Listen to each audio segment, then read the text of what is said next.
Petrol டீசலில் குறைப்பேன்னு சொன்னாங்க. ஆனா பெட்ரோலில் மட்டும்தான் ரூ. 5 குறைத்திருக்கிறார்கள். டீசல் சிலிண்டர் இது இரண்டுமே குறைத்த பாடில்லை. 2. மற்றொன்று, மாணவர்களோட கல்வி கடன் ரத்து. பத்மநாபன், இது முக்கியமான ஒரு தேர்தல் அறிக்கை. ஏன்னா மாணவர்கள் இந்த நீட்டை எதிர்பார்த்து எவ்வளவு காத்திருந்தார்களோ அதே மாதிரி மாணவர் சமுதாயத்தில் இந்த கல்வி கடன் ரத்து மிகப்பெரிய ஒரு பேசு பொருளாக பேசப்பட்டது. ஒரு பெரிய வரவேற்பை பெற்று தந்தது இந்த தேர்தல் அறிக்கை. ஆனால் அதுவும் அவர்கள் செயல்படுத்தப்படவில்லை.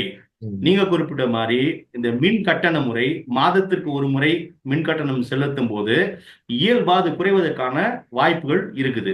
அதுவும் இந்த அரசாங்கம் செயல்படுத்தப்படவில்லை. இப்ப நான் குறிப்பிட்டது போல நீங்க சொன்ன பட்டியலோடு இதை நம்ம பொருத்தி பார்க்கும் பொழுது பத்மநாபன், நேரடியாக மக்கள் இந்த வாக்குறுதியை ஒரு பெரிதும் எதிர்பார்த்து காத்திருந்தாங்க. ஏன்னா எல்லாருக்குமே இது ஒரு பலன் தரக்கூடிய விஷயமா இருந்துச்சு.